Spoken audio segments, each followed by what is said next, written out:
Boa noite a todos. Mais uma noite de encontro com o professor Walter de Andrade, projeto Iniciação. Boa noite. É com você, Gilberto. Boa noite, estamos ao vivo, mais um projeto Iniciação aqui nesse sábado à noite, né? E vamos nessa. Boa noite, professor. Boa noite, meu irmão Gilberto Catira, meu irmão Carlos Nascimento e a todos aqueles que estão presentes, nos prestigiando com a sua presença, todos os irmãos, né? Aqui no canal Conexão 3005. Estamos aqui para iniciarmos novamente esse encontro que é destinado a dar a base filosófica e iniciática para aqueles que pretendem seguir o caminho da iniciação. A base, são duas bases fundamentais, no nosso caso, né? Os trabalhos de Helena Petrovna Blavatsky, os ensinamentos, e os ensinamentos do nosso querido mestre e professor Henrique José de Souza, fundador da Sociedade Brasileira de Eubiose. E, evidentemente, nós, durante a sequência dos programas, a gente sempre aborda temas referentes aos grandes instrutores e de todos da humanidade, de todos os tempos, né? O objetivo é a síntese do conhecimento a fim de propiciar aos pretendentes ao caminho da iniciação informações e valores importantes para essa finalidade. O encontro também visa propiciar ao participante que já esteja no caminho da iniciação a possibilidade de repensar tudo aquilo que foi aprendido e receber indicações para novas reflexões a respeito da sabedoria iniciática das idades. Outra finalidade do nosso encontro, projeto de iniciação, é a reflexão a respeito do momento evolutivo que a humanidade está vivenciando no nosso tempo atual, justamente no início do século XXI e início da era de Aquários. Todos aqueles que têm o ser humano tem esse dever a cumprir, né?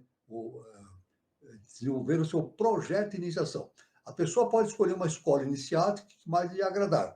Nós indicamos, no nosso caso, que a pessoa venha fazer a sua iniciação na Sociedade Brasileira de Eubiose. É uma indicação. Então, e é necessário sempre que a escola iniciática siga rigidamente os ensinamentos da ciência iniciática das idades. É o caso da Sociedade Brasileira de Eubiose. Como é que faz para contactar? Simples. É só entrar no Google, digita lá no busca Sociedade Brasileira de Eubiose, vai aparecer o link, o site da Eubiose, e no site a pessoa vai ter todas as indicações de todos os departamentos que existem no Brasil e no exterior. Então é só entrar em contato com o departamento específico, né? Aí no site aparece o telefone, o endereço, o e-mail, etc., né? Entrar no site do departamento, né? Ou entrar em contato e começar o seu projeto de iniciação na eubiose. O caminho é o seguinte, são 5 graus iniciáticos. O primeiro chama-se grau peregrino. Depois são mais 4 graus subsequentes, totalizando 5.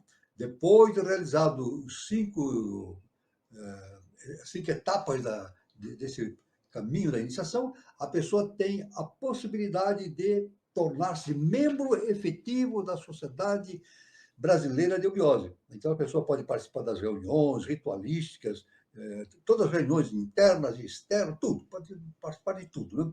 Inclusive, o mais importante, a pessoa tem a possibilidade de estudar as revelações deixadas pelo nosso querido mestre e professor Henrique José de Souza, que são milhares e milhares de páginas. Então, aí está o convite que nós oferecemos para todos, né?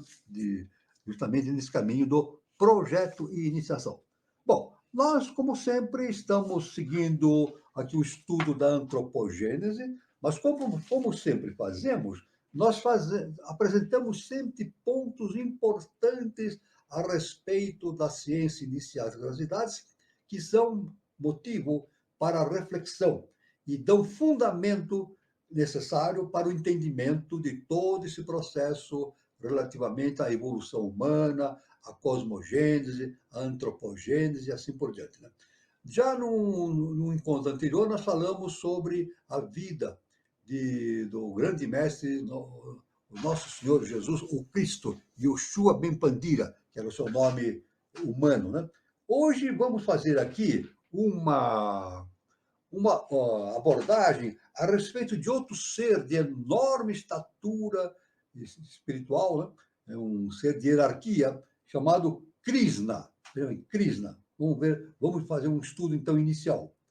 O mais célebre avatara de Vishnu.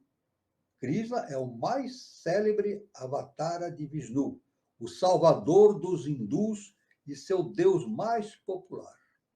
É o oitavo avatara, filho de Devaki e sobrinho de Kansa, o rei Herodes hindu, que enquanto procurava entre pastores e vaqueiros que o ocultavam, mandou matar milhares de crianças recém-nascidas. A mesma coisa que aconteceu no tempo do Krishna, aconteceu no tempo de Jesus, né? O rei, da época, sabendo que iria nascer um ser de enorme hierarquia espiritual, ele, como agindo de forma involutiva, ele fez uma atrocidade. Os dois, né? Os dois reis da época, né?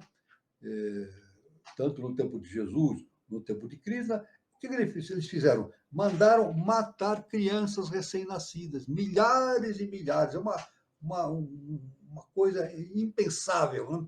Que um ser possa fazer uma coisa dessa. Né? Então, a história da concepção, nascimento e infância de Krishna é o verdadeiro protótipo da história relatada no Novo Testamento. Há uma similitude, uma semelhança muito grande entre a vida de Krishna e a vida de Jesus. Os missionários, como é natural, esforçam-se por demonstrar que os hindus roubaram dos primeiros cristãos e chegará ainda a história do Natal de Jesus. Isso é uma ideia que tem, né? É representado por uma figura formosa com o corpo escurecido, Krishna negro. Quer dizer, isso aí é uma história dos missionários cristãos, né? E não é verdade isso não é verdade, porque a história da Índia é muito antiga, né? A história da Índia remonta a 850 mil anos. Né?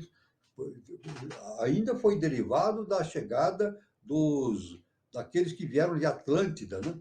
Seres que vieram de Atlântida, constituíram o Império de Irã, depois desceram e chegaram na Índia, aí surgiu a história da Índia, né? Coisa de 850 mil anos. Então é totalmente equivocado isso que nós acabamos de falar, que a Índia teria copiado essa história de Cristo para inserir na sua história. Isso não é verdadeiro.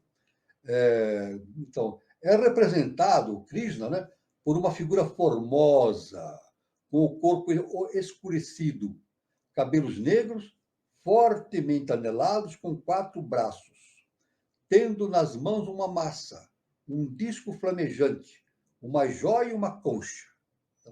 Krishna era filho de Vasudeva e da Virgem Devaki, e primo de Arjuna. Veja, a mesma história, né? Interessante, né? Era filho de Vasudeva, né? Filho de uma virgem, né? Chamado Devaki, e primo de Arjuna. A mesma coisa aconteceu com Jesus, né? Disse que era filho de uma virgem e tinha um primo chamado João Batista. Então, é uma similitude muito grande entre essas duas histórias. Eis aqui, em ordem descendente, a genealogia de Krishna, em sua forma mortal. Veja a genealogia dele na forma mortal, né? Yadu, Vrishini, Devarata, Andaka, Vasulsura e Vasudeva, irmão de Kunti. Para escapar da perseguição do seu tio Kansa, Krishna, recém-nascido, foi colocado sob o amparo de uma família de pastores que vivia do outro lado do rio Yamuna. Então, ele foi colocado sob a proteção de uma família de pastores. No caso de Jesus, para a proteção de Jesus, Maria e José, levando Jesus junto, evidentemente, foram para o Egito. E lá ficaram um certo tempo até passar aquela situação que estava acontecendo em Jerusalém, né? Krishna, desde jovem, pregava e, acompanhado de seus discípulos, percorreu a Índia, ensinando a moral mais pura e operando prodígios inauditos, nunca antes vistos. A mesma coisa que Jesus fez depois, né? Então, percorrendo a Índia, Jesus percorrendo toda a Galileia e todo o Oriente Médio, né? A região onde ele nasceu, e ensinando e fazendo aqueles prodígios que nós chamamos de milagres, mas que na verdade não são milagres, né? Nem Krishna, nem Jesus fizeram milagres. Por quê? Milagres não existem, né? Esses prodígios que esses seres de hierarquia fazem é o cumprimento da lei universal. Eles usam as leis universais para fazerem coisas prodigiosas, que nós, na nossa falta de entendimento, chamamos de milagres, né? Morreu no início do Kali Yuga, ou seja, a Idade do Ferro, ou seja, cerca de 5.000 anos atrás, com o corpo trespassado e cravado numa árvore pela flecha de um caçador. Ele foi flechado por um caçador e morreu. Isso aí, cerca de 5.000 anos atrás, justamente no início do Kali Yuga, que é a Idade do Ferro. No fim da Idade atual, aparecerá de novo para destruir a iniquidade e inaugurar uma nova era de justiça. Isso é importante, né? Isso está previsto nos escritos, né? Da Índia e assim por diante. No Bhagavad Gita, que é uma obra maravilhosa da Índia, né? Krishna é a representação da divindade suprema, Atman, ou espírito imortal, que desce para iluminar o homem e contribuir para a sua salvação. Então, no Bhagavad Gita, Krishna é representado por Atman. E Atman é o Cristo cósmico, né? Justamente corresponde em paralelo àquela parte superior, né? O vértice superior do triângulo que constitui a nossa tríade superior, né? Por esse motivo, é representado desempenhando em favor de Arjuna o papel de guia ou condutor de seu carro no campo de batalha. Então, Arjuna é mostrado no Bhagavad Gita, ele está dirigindo um carro, é isso, e em batalha contra os seus inimigos. E Krishna é justamente o Cristo, né? Representando a nossa visão como sou Cristo, a sua entidade superior, a sua consciência cósmica superior, que lhe dá amparo nessa batalha contra esses inimigos. Aliás, o próprio Arjuna, ele percebe que ele está lutando contra os seus próprios familiares, né? Então, ele fala para o próprio Krishna como é que ele vai lutar contra os seus próprios familiares, né? Então, familiares e parentes. Então, o que é dito para Krishna é que ele, e se entende dessa forma, que ele realmente não está lutando contra a família dele. Ele está agindo para transformar-se internamente, a fim de atingir a plenitude. E é isso que nós devemos fazer, a transformação interna, produzir o autoconhecimento. Assim como Arjuna é a representação de Nara, o homem, que é um dos vários nomes de tal príncipe, assim também acontece com Jesus. Krishna é designado com vários epítetos. Vasuveda, ou filho de Vasudeva. Yadava, descendente de Yadu. Herikzeka, de cabelo anelado. Kesava, de cabeleira ondulante. Veja os vários nomes que ele tem. Govinda, vaqueiro ou pastor. Kishushudana, matador de Keshin. Murushudana, matador de Madhu, etc. Então, veja os vários nomes que Krishna tem na Índia, né? Justamente nessa mitologia da Índia, né? Então, Krishna é também o nome que se dá à quinzena obscura, a quinzena em que a lua mingua, ou seja, a segunda metade do mês lunar, desde o plenilúnio até a lua nova. Então, a gente vê que na Índia também existe essa relação, né? Relação de Krishna com o ciclo lunar. E isso é uma outra coincidência também. Coincidência. Coincidências não existem, é tudo relativamente à lei cósmica universal, justa e perfeita. Então, também o fenômeno de Jesus, o Cristo, dá-se dentro de um calendário lunar, também a mesma coisa. Então, da mesma maneira que Krishna, o processo de vida de Krishna está relacionado com a influência da Lua, também Jesus, o calendário nosso, os eventos relacionados a Jesus Cristo, obedece o calendário lunar, não o calendário solar, que é o calendário oficial nosso, né? De 365 dias, é o calendário lunar. E tanto é verdade, isso da influência da Lua, que Jesus, o Cristo, ele é crucificado na sexta-feira. E sexta-feira é lua cheia. Vocês podem perceber, todos os anos, na Sexta-feira Santa, o dia da crucificação de Jesus, se olharem para o céu, nós vamos ver lua cheia, justamente indicando a influência lunar. É isso? Quer dizer, o aspecto humano, animal funcionando. Não é isso? Porque nós viemos da Lua. Somos descendentes desse planeta, que é um planeta Lua, e trouxemos de lá, ainda não completo desenvolvimento, trouxemos toda aquela bagagem lunar, animal, que deve ser transformado aqui na Terra, né? Então, isso aí a gente vê um paralelo muito grande entre Jesus e Krishna, né? Coisa muito importante essa observação, né? Muito bem. Dentro desse contexto, nós falamos sobre as hierarquias, né? Krishna, Jesus, etc. Nós vamos ver aqui um outro aspecto muito importante, um nome muito importante que tem uma importância muito grande dentro do estudo da ciência inicial das idades, que é justamente aquilo que nós chamamos de Kumaras. Kumaras. Kumaras são jovens virgens ou solteiros. Os primeiros Kumaras foram os 7 filhos de Brahma, nascidos dos membros do Deus na chamada nona criação. Disse que lhes foi dado tal nome por se terem negado formalmente a procriar suas espécies. Então, aí está dentro da estrutura, do entendimento do conhecimento iniciático. Os Kumaras, eles não participam exatamente do processo criador no sentido da sexualidade, né? Então, isso aí é muito importante, esse entendimento, né? Por isso que há uma distinção entre Kumaras, são 3 níveis: Kumaras, Makaras e Asuras. Kumaras, lá em cima, Makaras, no ponto médio, e Asuras, ou Suras e Asuras no final.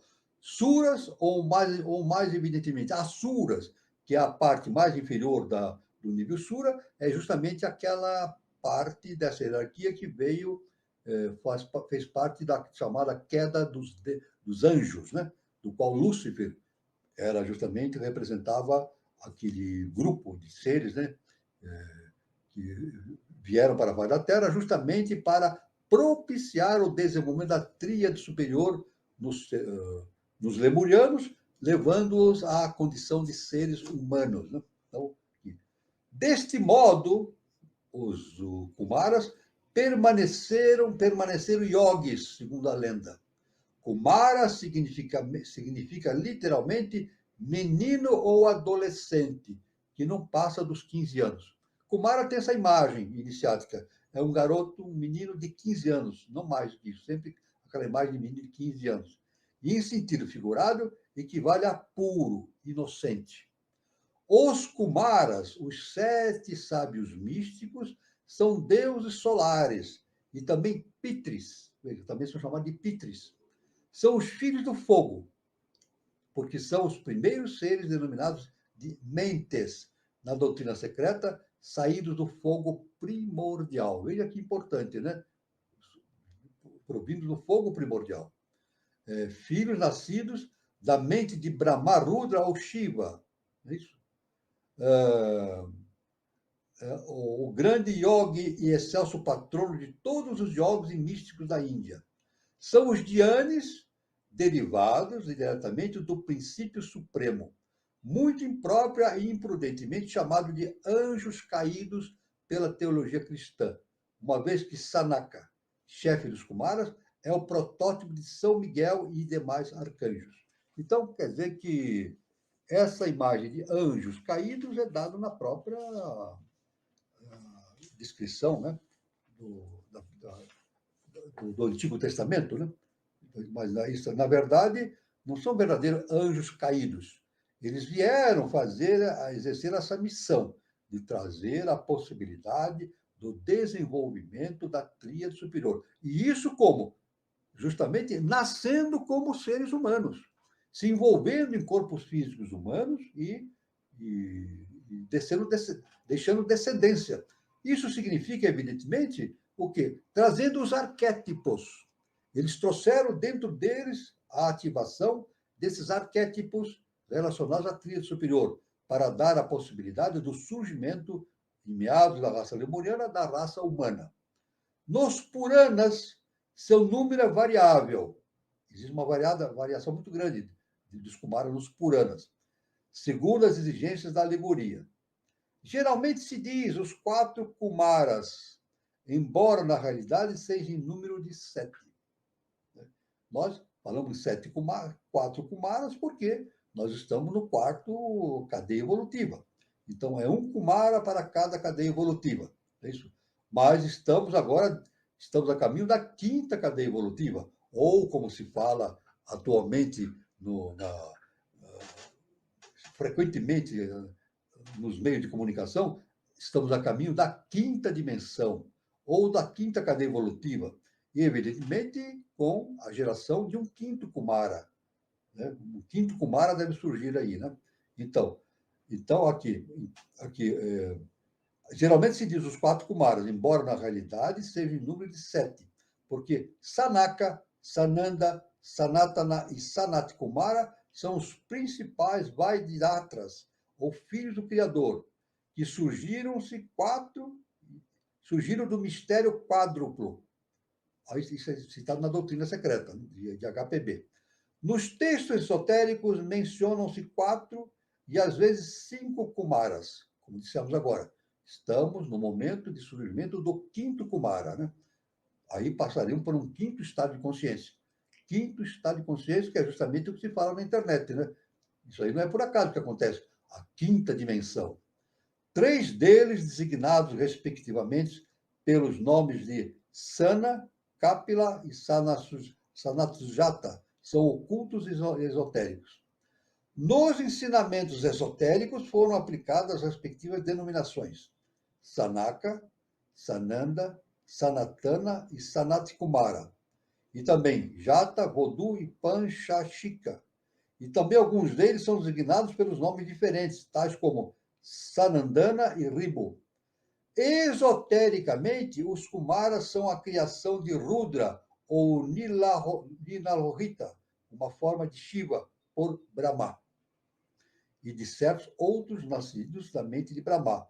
Porém, segundo os ensinamentos esotéricos, são os progenitores do homem interior, do verdadeiro eu espiritual do homem físico, os Prajapatis superiores, enquanto que os Pitris e os Prajapatis inferiores são apenas pais do modelo ou tipo de sua forma física feita à sua imagem. Os Kumaras haviam recebido ordem de criar, porém, como ascetas virgens que eram, negaram-se a fazer. Por isso que dissemos, né? Os Kumaras negaram-se ao projeto de criação no plano físico denso, através da sexualidade, sacrificando-se deste modo em prol da humanidade, para acelerar sua evolução. Recusaram-se a criar o ser humano material. Eles não se dispuseram a isso, de criar o ser humano na sua forma física densa, através da sexualidade. Porém, favorecem sempre o desenvolvimento das percepções espirituais superiores e o progresso do homem eterno interior. Esta classe de Dian Chorans merece atenção especial, porque encerra o mistério da geração e herança que se alude ao comentário, a instância 7 da doutrina secreta, né? Ao tratar das 4 ordens de seres angélicos. Interessante é observarmos que Kumara ele é representado esotericamente por uma cabra. Uma cabra. A cabra, ela vive onde? Nos montes. Então, Kumara significa assim, Mara é maravilha. Então, Kumara é cume, né? Cume e Mara. A maravilha que vem do cume. Então, isso aí é importante, então, essa relação, né? Do Kumara que vive nas montanhas. E o nosso mestre, professor Henrique de Souza, num dos seus ensinamentos, ele deixa uma importante observação. Ele nos diz o seguinte, que devemos observar que todas as manifestações da divindade que a gente observa no mundo é sempre numa montanha. É isso? Veja bem, Moisés recebeu os 10 mandamentos numa montanha. E assim outros. Ele entrou em contato também com a sarça ardente no monte. Então, é sempre num monte, numa montanha que provém, né, provém o ensinamento superior. Então, é uma relação que existe. E a montanha tem esta representação, né, mitológica, né, e também ideológica na nossa cabeça, justamente de uma pirâmide, né? Em cima existe um ponto inicial, depois um alargamento em direção da base, que é a diversidade. Então uma montanha, assim como uma pirâmide, nos dá esta ideia da ligação entre a unidade e a diversidade embaixo, que é a base do monte ou da montanha, né? Sempre lembrando uma coisa muito importante: a unidade manifesta a diversidade. Deus, a unidade, ele manifesta a diversidade, mas não se divide. Deus origina a diversidade, mas não se divide. Ou seja, ele permanece uno. Seja num elétron, num átomo, num nêutron, num qualquer menor partícula que exista no universo. E dentro de nós mesmos existe Deus, de forma integral. Tudo é unidade. Toda manifestação tem dentro de si a unidade. Tanto que Jesus o Cristo, num dos seus ensinamentos, o que Jesus nos falou? O que Jesus nos falou? Num dos ensinamentos, Jesus nos disse o seguinte: vós sois deuses. Então, temos a divindade dentro de nós. Uma divindade que nós não conseguimos entender. Somos projeções da mônada, essa mônada se projeta de si uma projeção, essa projeção vai se infiltrando nas camadas mais densas do nosso universo, justamente o nosso universo é o nosso sistema solar, até atingir a materialidade mais densa. Atingida a materialidade mais densa, essa projeção da mônada, ela passa pelo deságua no esquecimento total da sua origem. Somos Deus, mas nos esquecemos disso. Nós somos projeções da divindade, somos projeções da mônada, mas nos esquecemos disso. Então, por isso que Jesus, novamente citando Jesus, ele diz: conhecereis a verdade e a verdade vos libertará. Então, conhecer a verdade é justamente o caminho indicado justamente pelo projeto de iniciação, né? O autoconhecimento. E Jesus diz: conhecereis a verdade e a verdade vos libertará. A verdade, o que é conhecer a verdade? É conhecer o Deus que existe dentro de nós mesmos. Isso nos liberta do quê? A religião não explica. Do que a liberdade vai nos libertar? A grande pergunta: do que a liberdade vai nos libertar e pode nos libertar? Nos liberta de nós mesmos, da nossa personalidade. Nos liberta da nossa personalidade, que é a nossa máscara. É isso? Em latim, persona, vem do latim, significa máscara. É a máscara que os gregos e os romanos usavam para representar nos palcos, né? E vem também de persona, personare. É o som através de. Aquela máscara usava para caracterizar o agente que ele estava representando no palco, e era usado também para aumentar a potencialidade da sua voz, como se fosse assim um cone de som, né? Para aumentar a capacidade da sua voz para ser ouvido pela plateia que os estavam ouvindo. Então, isso aí é o sentido de máscara. Então, máscara é a personalidade. Quando nós nos libertamos da máscara, nos libertamos da personalidade, nós possibilitamos a nossa consciência em nós, embutida, né, do nosso esquecimento de Deus. Isso permite que nos lembremos da nossa própria divindade. Então, isso aí significa, então, autoconhecimento. Então, veja bem que importante é todo esse conhecimento fantástico dado pela ciência iniciática das idades. Nós estamos falando repetidamente sobre esses assuntos, esses termos que estão ligados com a cosmogênese, a antropogênese, e estamos também abordando, na segunda parte, né, a questão da antropogênese. E na antropogênese nós falamos sobre os lemurianos, né?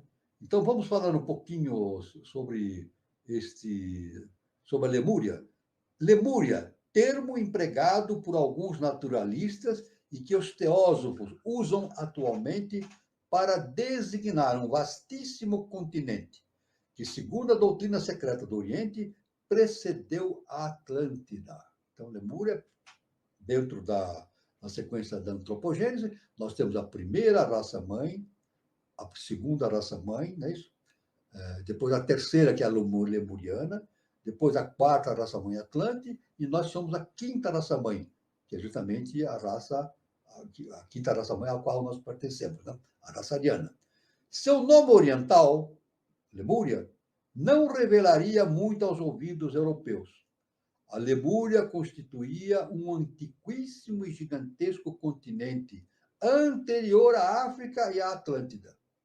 Foi destruída por terremotos e fogos subterrâneos e submergida no oceano há milhões de anos, deixando apenas como recordação vários picos de suas montanhas mais altas, que agora constituem várias ilhas, entre quais a Ilha de Páscoa, olha, a Ilha de Páscoa, né, no Oceano Pacífico, famosa por suas estátuas gigantescas. A Ilha de Páscoa tem lá as estátuas gigantescas, estátuas produzidas por seres lemurianos, não é isso? E até hoje existe um enorme mistério a respeito de quem a história enfrenta esse desafio de entender esse mistério. Quem construiu aquelas estátuas? E eram estátuas gigantescas. Com que maquinário, que ferramentas eles teriam utilizado? Qual o maquinário que eles usaram para erguer aquelas pedras gigantescas e depois fazer a escultura dessas obras gigantescas? É um grande mistério. Este vastíssimo continente lemuriano compreendia o sul da África, Madagascar, Ceilão, Sumatra, Oceano Índico, Austrália e Nova Zelândia, estendendo-se até o grande parte do sul do Oceano Pacífico. Foi o berço ou residência da terceira raça-mãe, ou seja, da primitiva humanidade física e sexual que, naqueles tempos remotos, tinha estatura gigantesca. Eles eram gigantes, não? 3, 4 metros de altura. Aliás, eles foram contemporâneos dos dinossauros, né? Que eram seres também, tinham a altura de um prédio de 5 andares, né? 15 metros de comprimento. O dinossauro era assim, 15 metros de comprimento e a altura de um prédio de 5 andares. Né? Uma vez desaparecida a Lemúria, surgiu a Atlântida. Então, desaparecendo a Lemúria, surge a Atlântida. É claro que nessa sequência antropológica, não é assim, desaparece um e surge a outra. Não. Na verdade, as raças, elas convivem durante um certo tempo. Então, os lemurianos conviveram com os Atlântidos durante um certo tempo. Nesse interregno, nesse momento do fim da Lemúria e início da Atlântida, eles conviveram. Assim também como a raça Atlântica conviveu com a raça ariana. É isso? Existe uma convivência. E a raça Atlântica desapareceu por ter sido invadido pelas águas, mas os seus remanescentes se espalharam pela terra toda. E, em especial, não é isso? Da quinta subraça semítica Atlântida surgiu justamente a quinta raça-mãe, a raça ariana, conduzida pelo Noé bíblico, né? Pelo Noé bíblico em direção do Oriente, do Extremo Oriente. Depois, houve uma mistura com a Índia e surge toda a história da Índia nesse contexto. Tem que ver a amplitude. Veja bem, nada acontece por acaso. A evolução não dá saltos. Então, não é assim, desaparece uma coisa e aparece outra, não. Há uma continuidade, há uma correlação entre os diversos estágios evolutivos, né? Mas, evidentemente, o que é anterior vai surgindo, né? Passado vai desaparecendo e vai surgindo coisa do futuro. E assim também o que acontecerá no nosso tempo, né? Estamos desenvolvendo a quinta raça-mãe ariana, né? Depois deverá surgir a sexta raça-mãe, a sétima raça-mãe, mas não é a quinta raça-mãe ariana, um dia ela vai desaparecer. Mas não é assim, desaparece a quinta e surge a sexta. Não, existe vai existir uma convivência entre a quinta raça-mãe e a sexta raça-mãe durante um certo tempo, até que a sexta raça-mãe se mantenha com maior intensidade, e daí para frente também, com relação à sétima raça-mãe, acontece a mesma coisa. Isso é muito importante, esse entendimento. É como eu sempre falo nesses nossos encontros, que o mais importante, não o mais importante, não estou dizendo que é o mais importante, é uma coisa de grande importância, o entendimento de como as coisas funcionam. A gente entender o universo é algo atualmente impossível para o ser humano. Nós não temos consciência suficiente para entender todo o mecanismo universal, mas podemos entender, de maneira geral, como as coisas funcionam. Isso aí facilita muito. Isso aí facilita muito o entendimento de todo o processo de evolução do ser humano, das raças, mãe, dos tempos, das civilizações e assim por diante, né? Então, isso é muito importante. Então, essa mensagem que eu deixo, né? Entender como as coisas funcionam. Muito bem. Agora, aqui nós vamos ver aqui uma outra informação importante, que é justamente essa não é informação, é realmente um mistério extremo, né? Muita gente se dedica a estudo a esse respeito, né? Tira as suas conclusões, mas é sempre motivo de grande interrogação a questão, isso que eu vou falar agora, esse nome Lilith. Lilith. Então, vamos fazer um estudo breve a essa questão, né? E cada um depois evidentemente, pode se dedicar especificamente com maior abrangência a esse estudo. Né? Lilith, segundo a tradição judia, era um demônio que foi a primeira esposa de Adão. Aí está. Lilith. A mitologia e esses escritos antigos nos dizem que ela foi a primeira esposa de Adão, antes de Eva. Né? Antes que Eva fosse criada. Né? Foi a primeira esposa de Adão antes que Eva fosse criada. Lilith. Acredita-se que exerce influência fatal sobre as mães e crianças recém-nascidas. Liu é noite. E Lilith é também a coruja.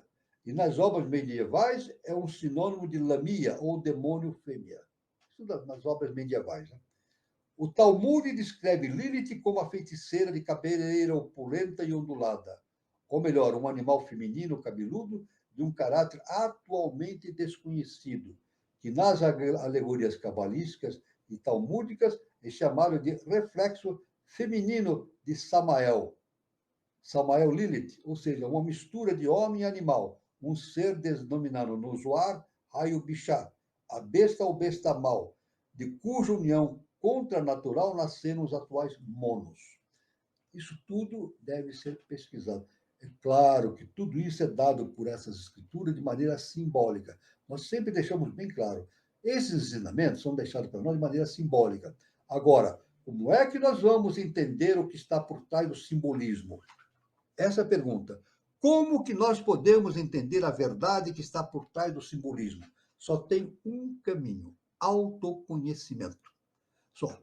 Não adianta ficar lendo um monte de livros, um monte de revelações e ouvindo um monte de palestras, se não se trabalhar seriamente na questão do autoconhecimento. Ou seja, não se trabalhar seriamente no projeto de iniciação. Somente isso nos leva ao entendimento definitivo dessas questões todas, né?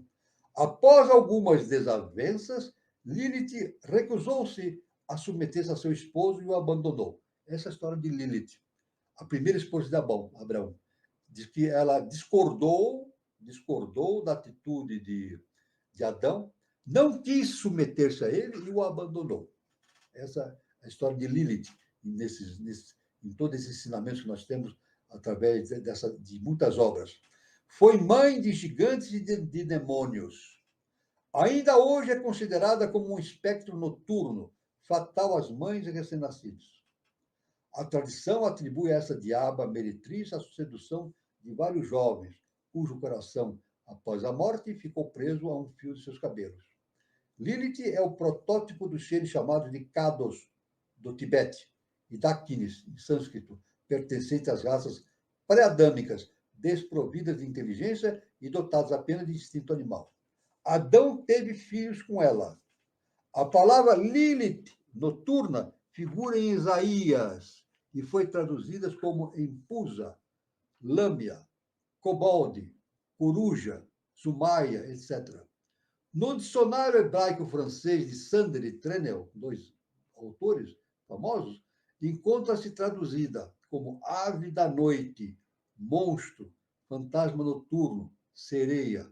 Goethe, o grande autor Goethe, fez aparecer tão sinistro personagem na noite de Walpurgis, do Fausto. O Fausto de Goethe aparece a Lilith justamente nesse trecho dessa ópera, né? A Noite de Walpurgis. Então é claro, então a gente vê a vastidão desse conhecimento e cada um deve, através dos seus estudos, se aprofundar nessas questões e tentar o melhor de tudo, desse conhecimento. Mas o mais importante de tudo é o autoconhecimento. O nosso mestre, professor Henrique José de Souza, ele nos deixou bem claro esse princípio.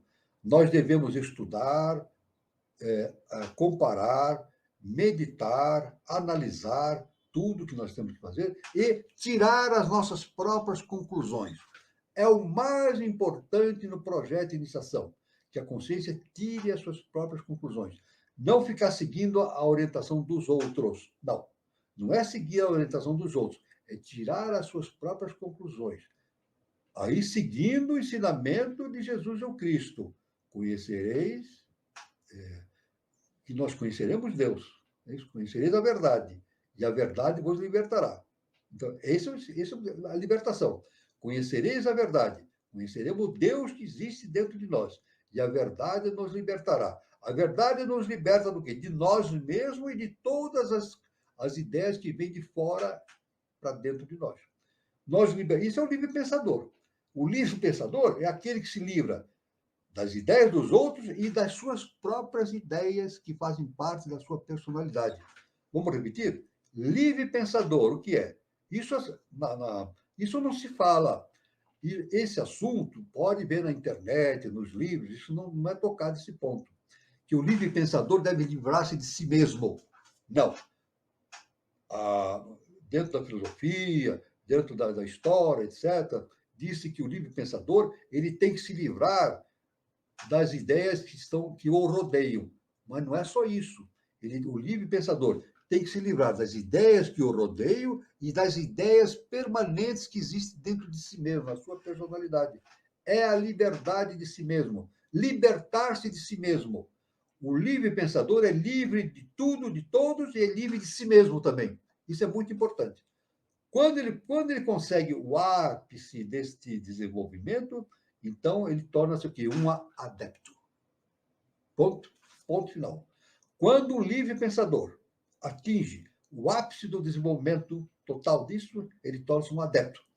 Nesse momento, ele deixa de ser um ser humano e torna-se um ser super-humano. A personalidade sai fora. não existe mais personalidade caracterizando a sua estrutura global. Aí, então, surge um ser super-humano.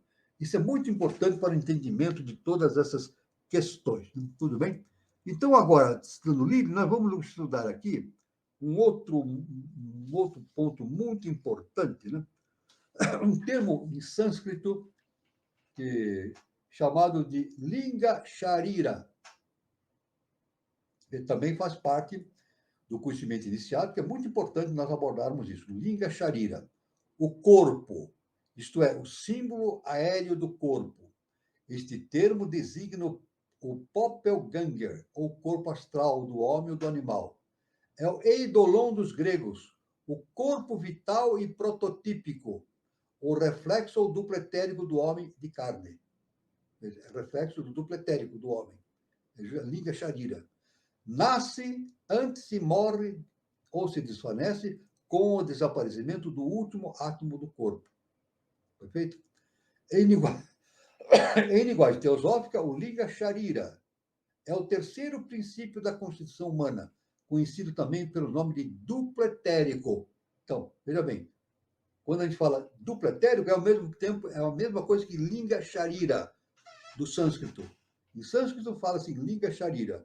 Aqui na nossa cultura ocidental, fala-se em duplo etérico, corpo fantasma, duplo astral, e faz parte do quaternário inferior. Este corpo, que tem a mesma forma do corpo físico, é um veículo e acumulador de vida, prana, cuja corrente dirige e distribui com regularidade, segundo as necessidades do organismo. Este princípio, justamente, é simbolizado pelo pomo de cristal, de que se serviu Prometeu para guardar alguns raios do sol com que animou a estátua de barro que havia fabricado. É também o fator que perpetua os tipos orgânicos do homem e dos demais seres vivos, determinando seus limites e estrutura. Desenha ou molda suas formas orgânicas, assim como os caracteres típicos da espécie e da raça e também certos traços da família. Em última palavra, é o rishus formativos, o agente que preside a evolução das formas orgânicas. Todas as formas orgânicas são produzidas, são dirigidas justamente pelo duplo etérico. Então, é por isso que uma formiga é pequenininha e um elefante tem aquele tamanho, uma baleia. O que determina? O que determina que uma formiga seja pequenininha e um elefante seja enorme, uma baleia seja enorme? É o duplo etérico. É o duplo etérico desses seres. Assim também, o que determina a nossa forma orgânica que nós temos, a aparência humana, é justamente a ação do duplo etérico. É também o Linga Sharira o principal fator de ordem, de onde se originam as nossas enfermidades, e que, provocando reações, crises e outras operações saudáveis, converte-se em força medicamentosa, quando nosso organismo sofre algum dano. Então, tudo que vem de enfermidade passa pelo duplo etérico. Inclusive, as próprias infecções também. Os vírus e as bactérias, eles têm a sua parte etérica. Então, primeiramente, eles invadem o duplo etérico para depois se manifestar no corpo físico denso. Isso aí, o nosso mestre, o professor Henrique Jorge Souza, nos fala perfeitamente a esse respeito dessa origem das enfermidades provindas do mundo hiperfísico, duplo etérico, né? Neste corpo etérico encontra-se o segredo dos efeitos admiráveis da medicina homeopática e das doses infinitesimais dos remédios. É justamente no duplo etérico que se faz a aplicação da acupuntura e da aplicação dos remédios homeopáticos. Então, a homeopatia e a acupuntura faz-se através de ação sobre o duplo etérico. A ciência acadêmica não aceita isso. A ciência acadêmica humana não aceita esse fato. Não aceita a existência de corpos hiperfísicos. Então, tá? Esse é ponto pacífico no conhecimento acadêmico. Né? Por último, o Linga Sharira desempenha um papel importante nas sessões espíritas e pode, em certos casos, tornar-se perceptível a nossa visão e impressionar a chapa fotográfica. Antigamente, quando se fazia aquelas sessões de materialização, então, é justamente o duplo etérico que tinha essa ação do processo de materialização nas sessões espíritas. Né?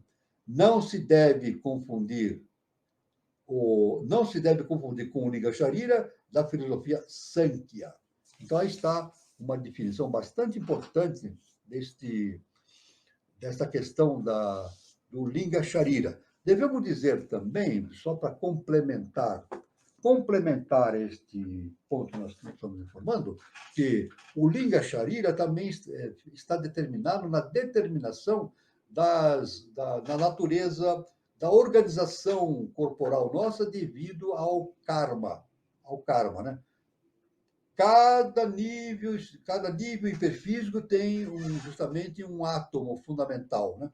Um átomo que sobra e que, quando na morte do ser humano, é recolhido para o corpo causal. Depois do corpo causal, no renascimento, esses átomos são ejetados e vão formando progressivamente o corpo mental, o corpo astral, o corpo vital e depois o corpo humano físico denso. Então, o nosso corpo humano físico denso é derivado da ação desses átomos fundamentais, né? E provindos justamente do corpo mental superior, né? O corpo causal, e isso tudo é determinado por ação kármica. Isso é muito importante. Veja assim, aí nós entendemos justamente, novamente falando, entendemos como as coisas funcionam. Isso é muito importante no processo do desencarne e no processo da reencarnação. Muito bem. Vamos, então, visto esses pontos importantes para o entendimento, nós vamos continuar aqui e dar mais um avanço sobre a antropogênese, sobre a questão da antropogênese. Os primeiros Atlantes se separaram em bons e maus, uns adorando o espírito invisível da natureza, cujo raio sente dentro de si mesmo os que o rendiam culto fanático aos espíritos da terra, aos quais se aliaram. Estes foram os Giborim, os homens poderosos naqueles dias, que na quinta raça são os Cabiros, para os egípcios e fenícios, Titãs, para os gregos, e Rakshasas e Daitias para os hindus. Tal foi a origem secreta e misteriosa de todas as religiões subsequentes. Veja só que importante, hein?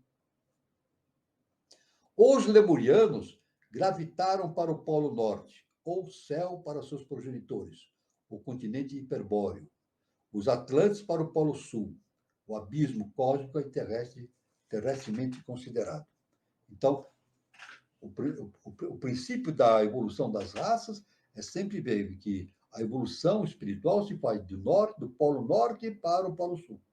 O Polo Norte terrestre é o passado do nosso planeta e o Polo Sul é o futuro. Então, o caminhar do norte para o sul. Norte para o sul. Os chamados anjos caídos são a humanidade mesma. O homem criou e engendrou o demônio, ou abrigando-o em seu coração, como contagiou Deus, que mora nele mesmo, enlaçando o espírito puro com o demônio impuro da matéria. Uma parte da humanidade, da terceira raça, todas as mônadas de homens que haviam alcançado o ponto mais alto do mérito e do karma no manuanta da precedente, deveram as suas naturezas psíquicas e racionais a seres divinos, unindo-se hipostaticamente em seus quintos princípios. Aí está, então. Toda a nossa estruturação é derivada de seres divinos. O que esses seres divinos fazem? Eles trazem os arquétipos, é isso? As formas, é isso? As bases fundamentais para a formação da nossa estrutura orgânica, né? Física, hiperfísica e assim por diante. Né? A nossa estrutura mental. Né? Então, nada acontece por acaso. Nada é criado diretamente na face da Terra. Não existe criação na face da Terra. O que existe na face da Terra é a projeção de arquétipos, de formas que se projetam, originando as coisas que existem na face da Terra.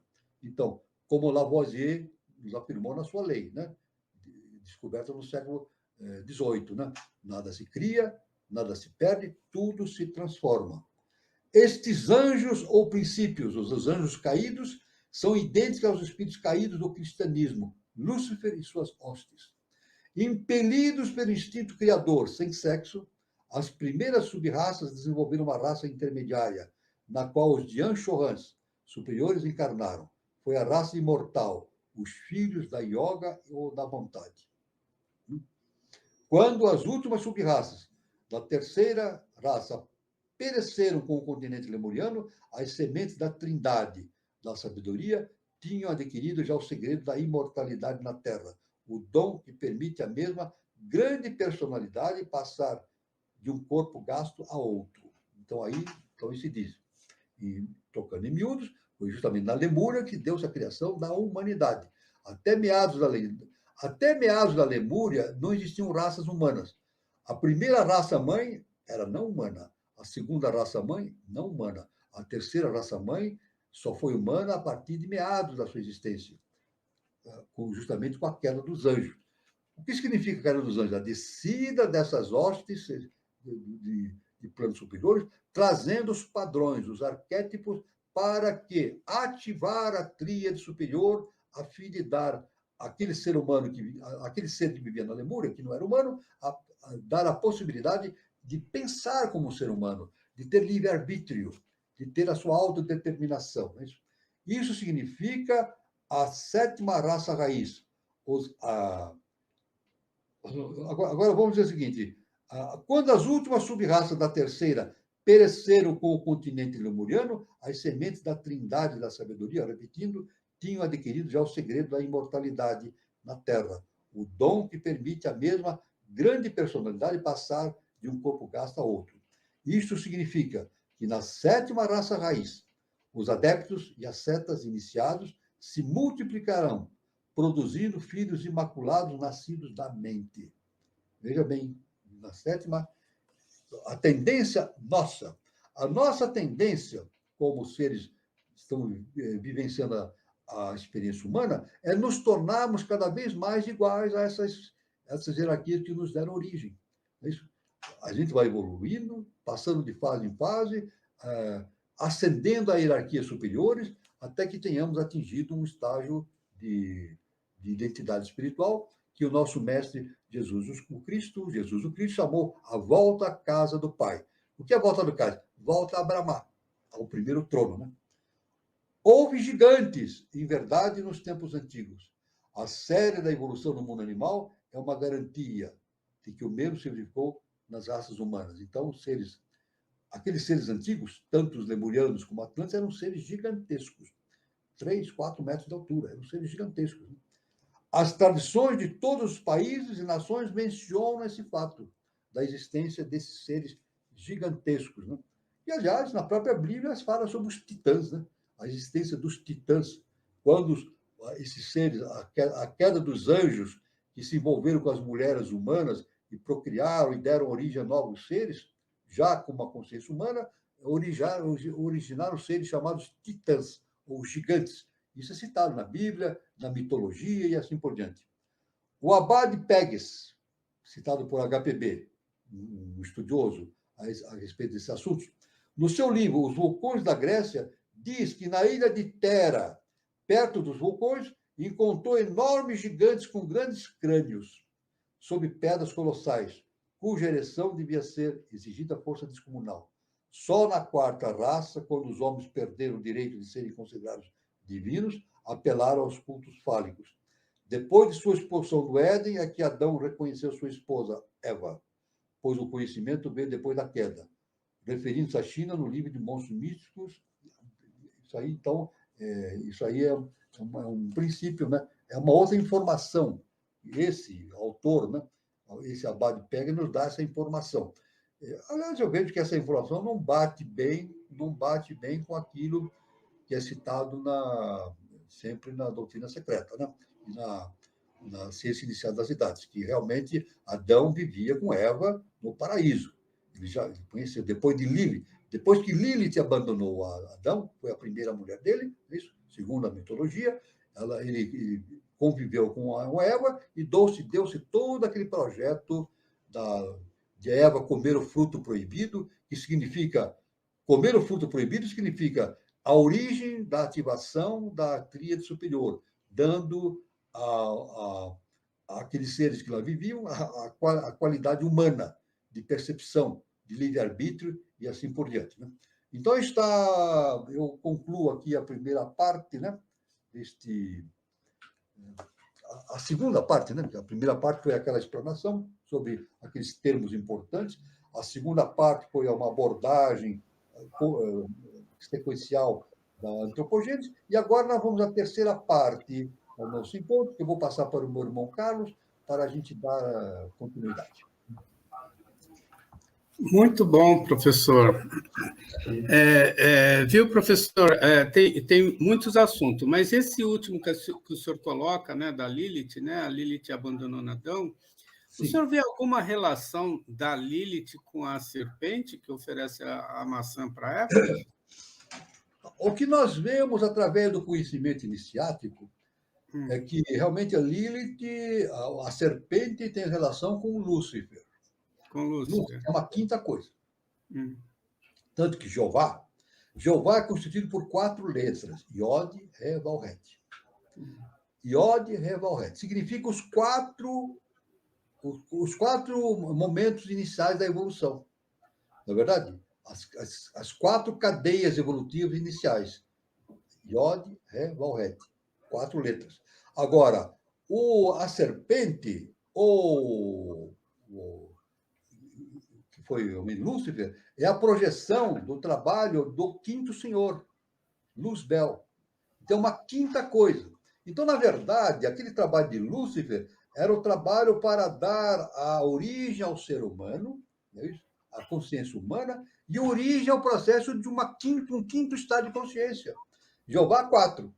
O Lúcifer é a quinta coisa, produzindo a possibilidade do ser humano, da existência do ser humano, de o caminhar para um quinto estado de consciência, que nós hoje falamos aqui abertamente, muitas pessoas comentam na internet, né? A quinta dimensão. E realmente, nós estamos caminhando para a quinta dimensão, da quarta. A terceira dimensão é relacionada à Lua.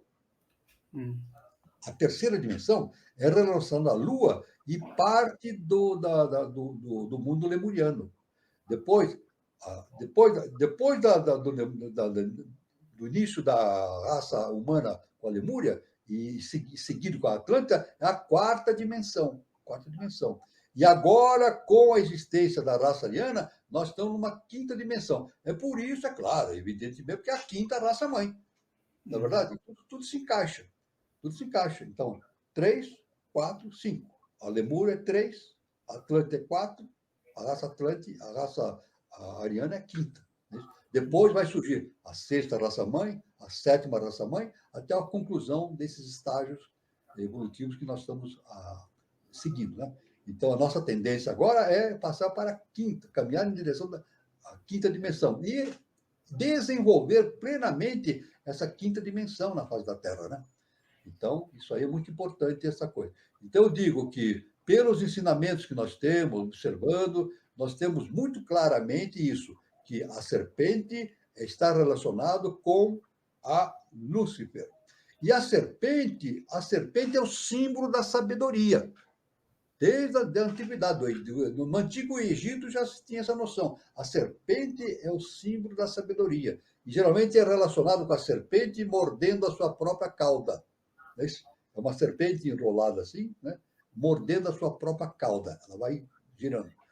Então, a serpente é o símbolo da sabedoria. Então, o que nós temos pela ciência iniciática é essa questão, essa relação das 4 dimensões, e Lúcifer originando a possibilidade do surgimento de uma quinta dimensão, originado pela ação do quinto senhor. Então, tudo se encaixa.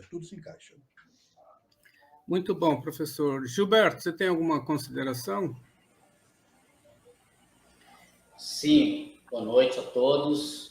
Dá um alô para todos que estão conectados aí. Tem bastante gente hoje aqui online. Então, obrigado a todos que estão acompanhando. Obrigado aí, tem bastante gente nova aqui também. E aproveitando aí a audiência, né? Deixar o recadinho de sempre aos que estão acompanhando, que é: se inscreva no canal, caso você ainda não seja inscrito. Dá o like no vídeo. Se você entrar, começou a transmissão, para não esquecer. Senão você já começa a assistir e esquece, né? Se empolga aí. Normal, a gente esquece. Mas clica ali no like, né? Dá o joinha. E para ser avisado das notificações, das atividades que acontecem no canal. Eventualmente nós temos aqui algumas atividades. Clica ali no sininho para você não perder nenhuma novidade. E compartilha também, né? Manda para os amigos, manda para as pessoas que você conhece, que gostam, né, desse tipo de conteúdo. Eu sempre lembro aqui que a gente tem um conteúdo muito exclusivo. A gente pode até ver coisas parecidas por aí, que a gente está na internet, a gente fica pesquisando tudo, né? Mas o conteúdo que a gente desenvolve aqui, através do professor, ele é um conteúdo exclusivo, um conteúdo que a gente cria aqui na hora e o professor vai desenvolvendo. Então, é uma coisa única e bastante estruturada. Então, fica aí a minha recomendação. E aproveitando, nós tivemos a questão de você se inscrever no canal. Temos aqui no canal, hoje à tarde, tivemos uma transmissão do Maldonado, que fala sobre o Coronel Fawcett, conta toda a história do roncador, etc. É muito legal, fica aí a recomendação. Depois que terminar aqui a transmissão agora, né? Pode ser amanhã, mas coloca aí na sua listinha procura lá o vídeo, vale muito a pena. Essa palestra foi hoje à tarde, aconteceu no departamento da eubiose lá de Santana e foi transmitida aqui pela Conexão. E é um material muito bom, ótimas informações, ele trouxe vários, para quem já conhece dessa história, para quem já participou, mas ele trouxe várias outras considerações, através das pesquisas aí que ele faz, ele é muito bom.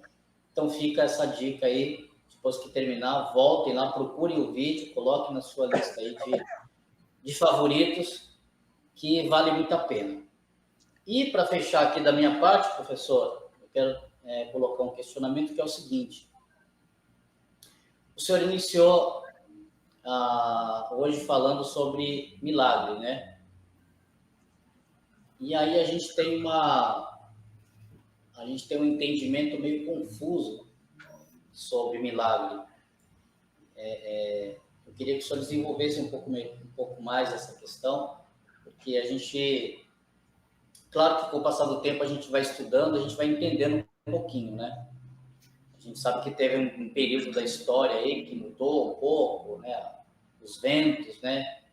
E depois que entrou aí as religiões abraânicas, o cristianismo, se reforçou um pouco mais essa questão do milagre, uma série de coisas aí que aconteceu, e eu achei interessante quando o senhor iniciou falando dessa questão de que não existe o milagre, enquanto que, na verdade, isso a gente é educado, né, desde criancinha, que a acreditar no milagre, né?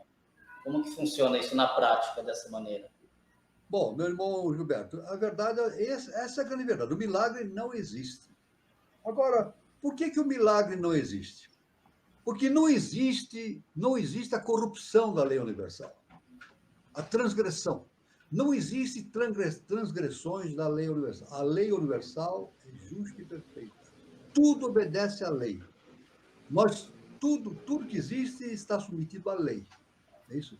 Então, não existe essa questão de não cumprir a lei.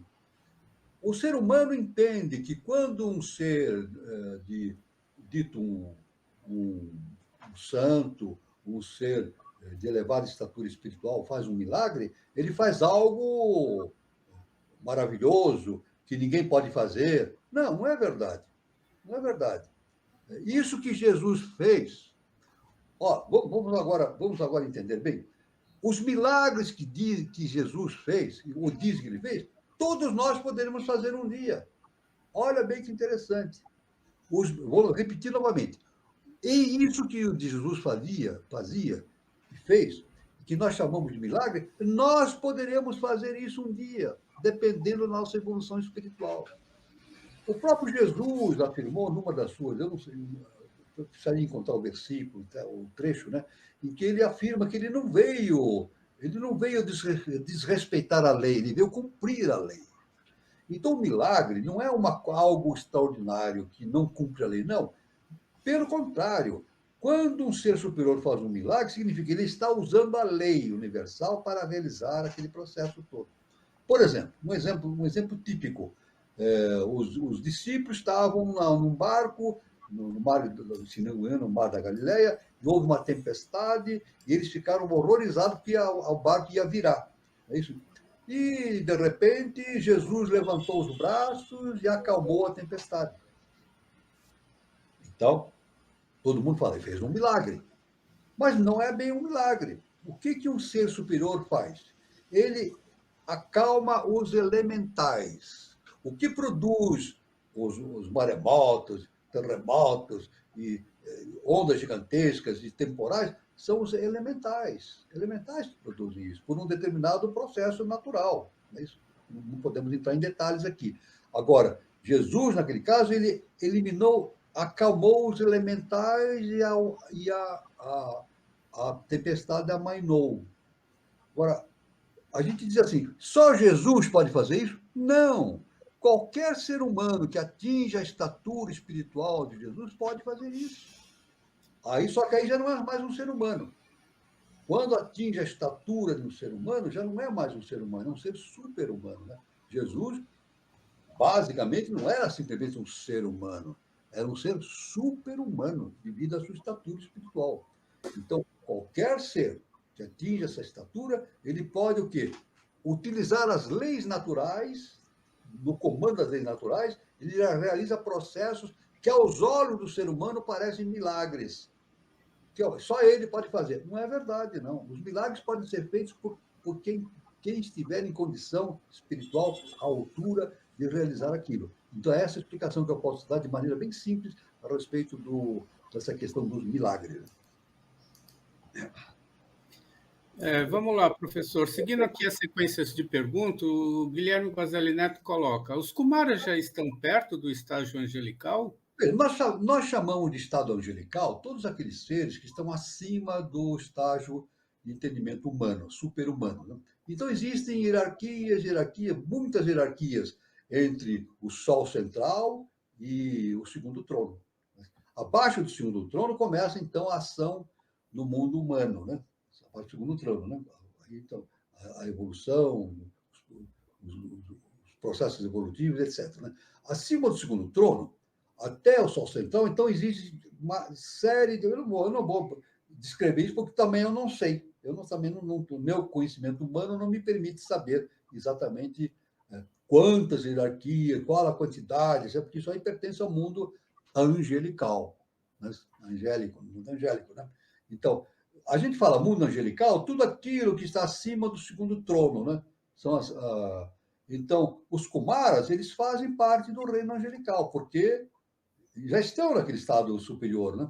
Então, agora existem hierarquias mais superiores, médias e mais abaixo, né? Existem vários estágios evolutivos entre as hierarquias. Isso nós entendemos. Existem hierarquias tão evoluídas quanto perto do Sol central. Existem hierarquias que estão numa evolução média entre o Sol central e o segundo trono, e outros que estão mais próximos do segundo trono.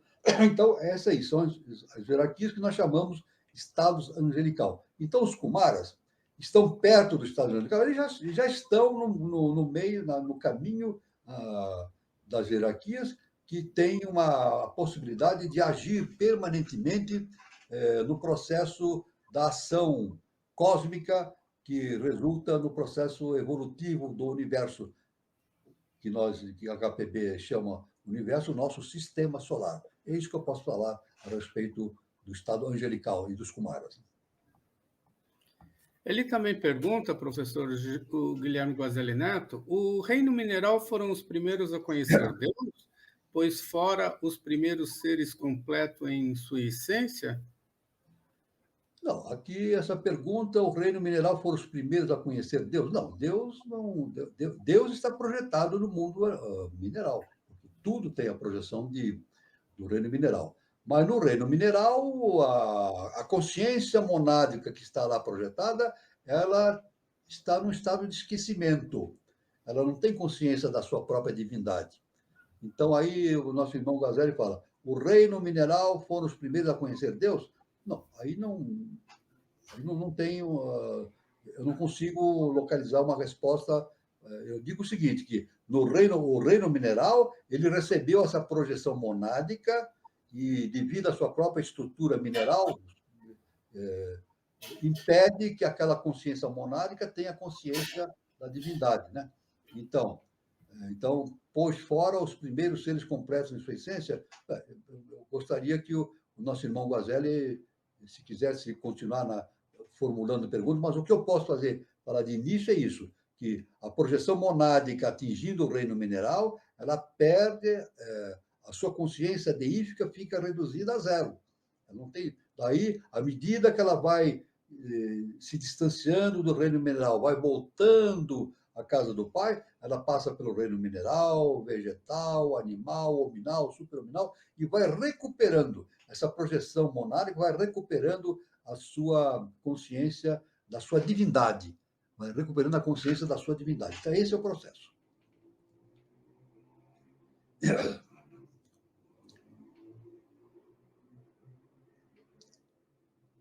Muito bom, professor. O Júlio Teixeira coloca: quinto estágio mental, quando não mais será necessário o cérebro para pensar?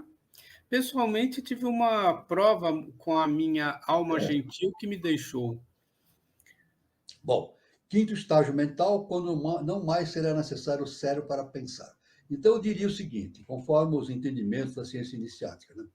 Nós podemos dizer que um dia nós não precisaremos mais de cérebro, mas eu posso ir mais adiante. Chegará o dia que nós não precisaremos mais pensar. Chegará um dia, na nossa evolução, que nós não precisaremos mais pensar. Porque o pensamento é um processo ligado à esfera mais objetiva. É isso, o pensar. É isso. Tanto que um grande filósofo, né? Ele falou assim, penso, logo existo. Ele falava isso, né? Penso, logo existo. E eu falo o seguinte, podemos falar o seguinte, podemos falar da seguinte maneira, penso, logo eu penso que existo. Eu posso falar também dessa maneira, e mais adiante, eu penso, logo eu penso que existo, eu me acho um ser humano. Então, o pensamento é uma forma de atividade muito ligada aos planos inferiores. Agora, quando o indivíduo vai evoluindo, chega a um ponto que ele não precisa mais pensar. O pensamento é justamente uma ferramenta. Ele não precisa mais dessa ferramenta, porque ele entra no processo, por exemplo, da contemplação. Então, quando ele entra no estado de contemplação, ele atinge o estado crístico, ele não precisa mais pensar sobre aquilo que ele está vendo. Ele está tudo dentro de si mesmo. Então, ele contempla. Então, ele passa do estado de pensar para o contemplar. Então, é claro que chega um momento em que a consciência não precisa mais desse instrumento, cérebro, para pensar. E chega um momento que a consciência não precisa mais desse instrumento do pensamento para atingir conhecimentos. Ele utiliza outras ferramentas superiores, como da autoobservação, da contemplação, não é verdade? Então, quando um ser superior observa algo, ele não observa algo fora de si, ele observa tudo dentro de si mesmo, porque ele é Deus. Ele vê o Deus dentro de si mesmo. Então, eu preciso pensar em Deus para entender Deus? Uma pergunta, eu preciso pensar em Deus para entender Deus? Eu preciso ficar pensando em Deus e ter uma série de pensamentos para entender Deus? Não, não é bem isso. Eu tenho que ter uma visão de dentro de mim. É isso, ter uma visão interna da minha divindade através do autoconhecimento. Isso está muito além do pensamento que é uma característica, claro, que está relacionado ao cérebro, mas e a outras estruturas, além da estrutura física cerebral, que provém do mundo hiperfísico, né? Nós sabemos que nós temos o nosso cérebro físico, mas temos um cérebro vital, um cérebro astral. Esse cérebro, o nosso cérebro, na verdade, é projeção de uma forma superior, né? De uma estrutura superior. O nosso cérebro é projeção, um arquétipo, né? Mas à medida que nós vamos evoluindo, já não precisamos mais dessa estruturação. dessas ferramentas para atingirmos o conhecimento. Então, passamos a ter a possibilidade da contemplação, ou seja, conhecer o Deus dentro de nós mesmos. Muito bom, professor. A Eliane Pontes, ela coloca o seguinte: milagre está baseado na nossa transformação? Tudo que existe na Terra foi planejado pela divindade? Quando nós evoluímos e passamos a acessar sabedoria divina, ou seja, a própria lei? Olha, o milagre não existe. O que existe é tudo fruto da lei cósmica justa, universal, justa e perfeita. Na verdade, tudo que acontece é derivado da lei universal, justa e perfeita. Né? Agora, quando nós evoluímos, nós nos tornamos cada vez mais integralizados com a lei universal. Na verdade, quando nós estamos num estado não evolutivo, a gente tenta agir da nossa maneira. Tanto que o ser humano tenta fazer as coisas a sua maneira de entender as coisas. O ser humano não faz isso e acaba fazendo bobagem, né? Acaba fazendo bobagem. Tenta fazer milagre à sua maneira e acaba fazendo bobagem. Né? Não. O ser humano tem que agir de acordo com a lei cósmica justa e perfeita. Tem que agir uma junção. Tanto que o nosso mestre Jesus, o Cristo, ele falou assim: eu e meu Pai somos um. Na verdade, ele falava assim: eu não faço por mim mesmo, é o Pai que faz por meu intermédio. Então, o que queria dizer? É o Pai que faz por meu intermédio. Ele significava que ele era o quê? O veículo da lei. Ou seja, tudo que ele fazia era a projeção da lei universal na face da Terra. Não é verdade? Então, quando nós evoluímos, quando que nós evoluímos e passamos a acessar a sabedoria divina? Quando entendemos nossa própria natureza divina. Quando nós entendemos o Deus que existe dentro de nós, então nós passamos a agir conforme a ação de Deus. Passamos a agir conforme a lei universal, justa e perfeita. E dentro da justiça, né? E é muito difícil entender isso, né? Porque o nosso mestre, Jesus o Cristo, ele falou assim, e o nosso mestre, o professor Henrique de Souza, também sempre nos ensinou a esse respeito, né? A lei maior que existe é justamente o amor e o perdão. E nós nem isso nós não entendemos ainda. O ser humano não entende. O ser humano entende o que é o amor e o que é o perdão? Não entende ainda. Se entendesse, não estaria mais aqui. Se nós entendêssemos perfeitamente o que é o amor e o perdão, não estaríamos mais aqui, estaríamos no estado angelical. Estamos aqui porque não entendemos ainda o que é o amor e o que é o perdão. E esta é uma das manifestações mais pujantes, mais espetaculares da lei universal, o amor e o perdão. Não existe, nada existe fora disso. Então, quando nós evoluímos, nós passamos a executar a lei universal dentro de nós mesmos. Nos tornamos agentes da lei. Nos tornamos agentes da lei. É por isso que evoluir não é simplesmente aumentar conhecimento, aumentar isso, não. Evoluir é nos tornarmos cada vez mais veículos da divindade. Nos tornarmos veículos da divindade. Esse é o processo evolutivo.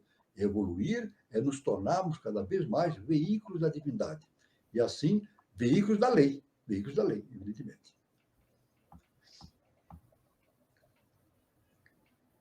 Muito bom, professor. Deixa eu ver. Tem uma pergunta aqui do Bazelli. Então, a consciência adquirida pelo mineral completo conseguiu passar para o reino vegetal, que se sentiu completo, passou para o animal até chegarmos ao angélico? Não, veja bem, não, vamos pôr aqui para falar direitinho. A consciência adquirida pelo mineral, não. Não é a consciência adquirida pelo mineral. É a consciência adquirida pela projeção monádica. Quem evolui não é o mineral.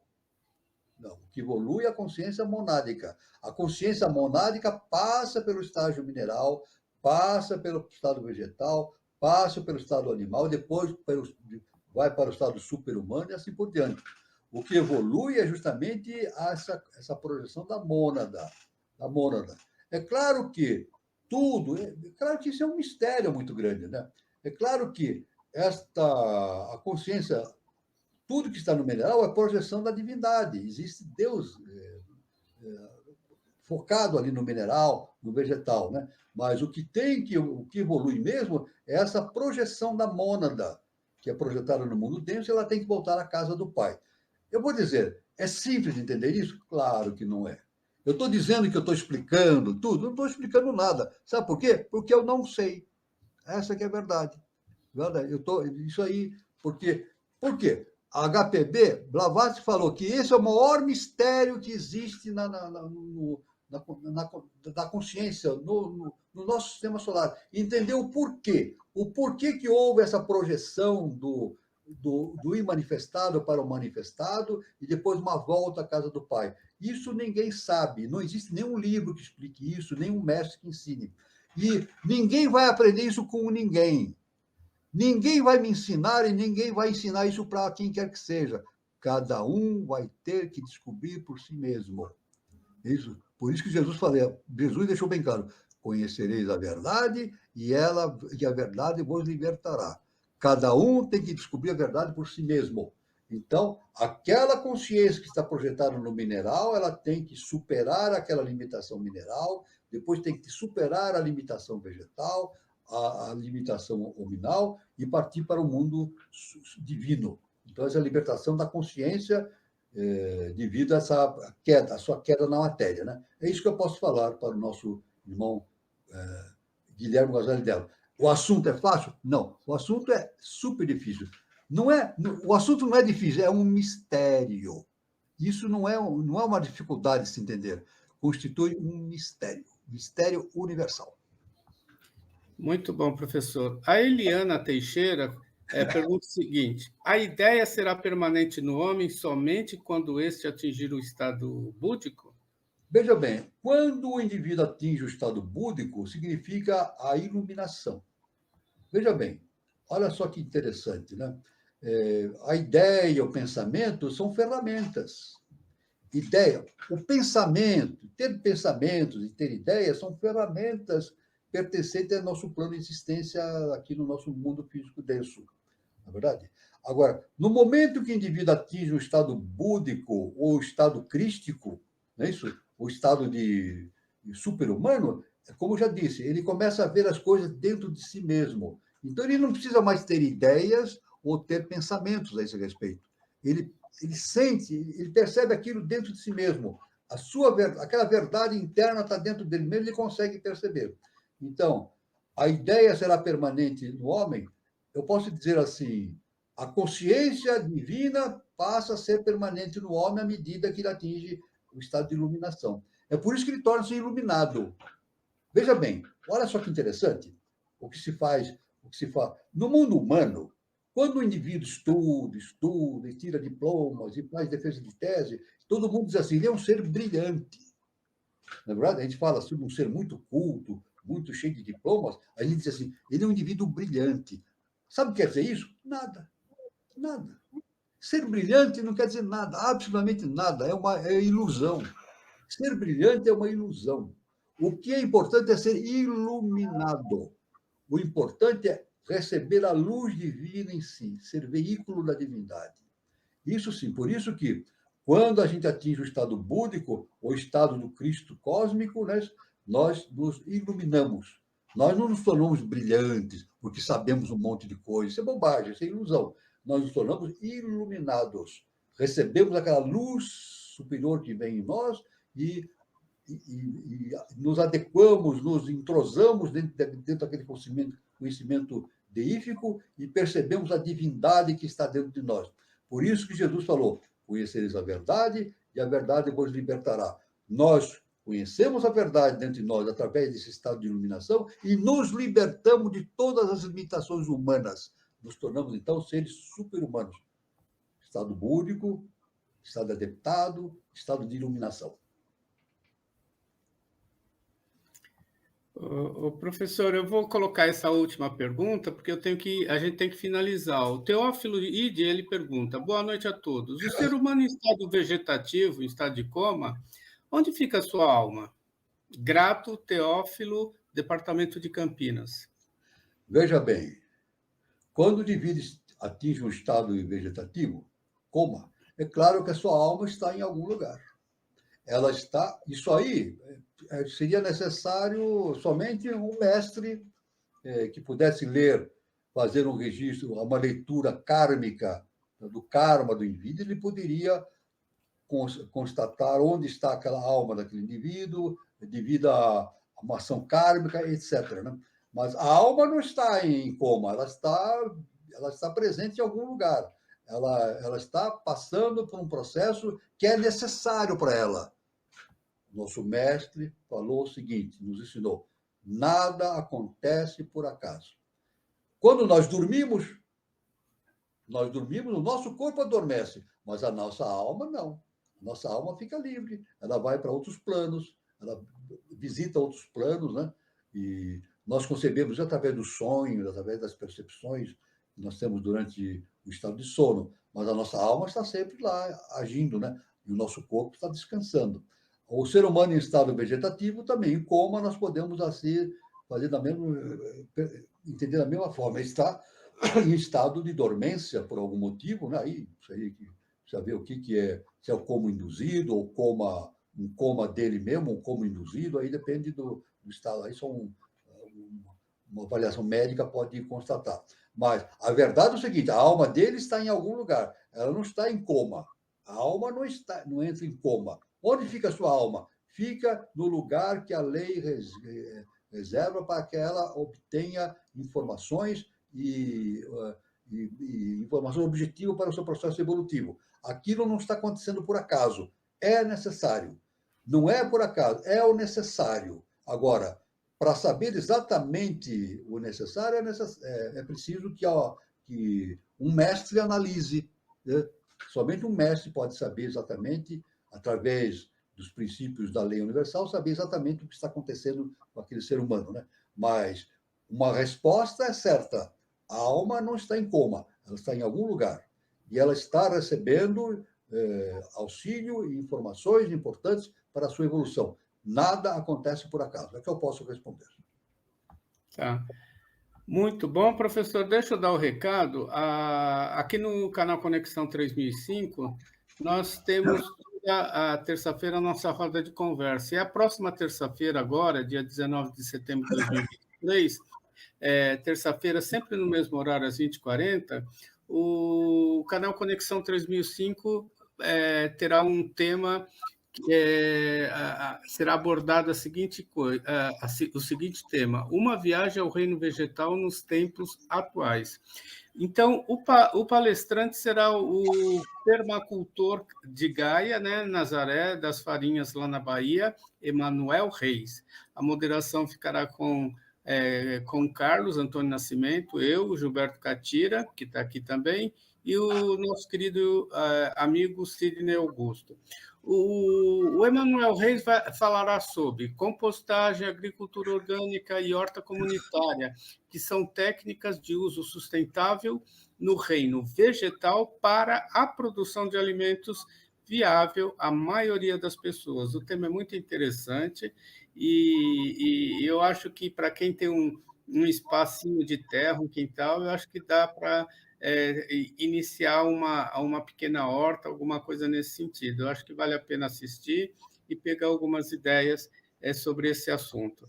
Eu também quero falar sobre o Espaço Shakti, né? A gente tem o Espaço Shakti Nova Era, né? Centro de Terapias Holísticas, a atriz lá na cidade de São Lourenço, sul de Minas, e quem estiver passando por lá, faça uma visita no Centro de Terapias Holísticas Espaço Shakti Nova Era, que fica na Praça Helena Jefferson de Souza, 38, anexo 1. Para mais informações, temos o telefone aí, o WhatsApp, que é o prefixo 35 de São Lourenço, e o telefone é 99756-6874. E no Instagram, @Shakti Nova Era. Então, nós temos também Espaço Shakti Nova Era em Brasília, departamento da Sociedade Brasileira de Obiose de Brasília, e aqui em São Paulo, no departamento de Santana. Não sei se vai dar tempo disso responder mais alguma pergunta, acho que não dá, Tem uma né? do Guilherme Gazelli Neto. Walter, hoje está difícil, vou ter que estudar sânscrito. Eu queria dar um toque nessa pergunta dele.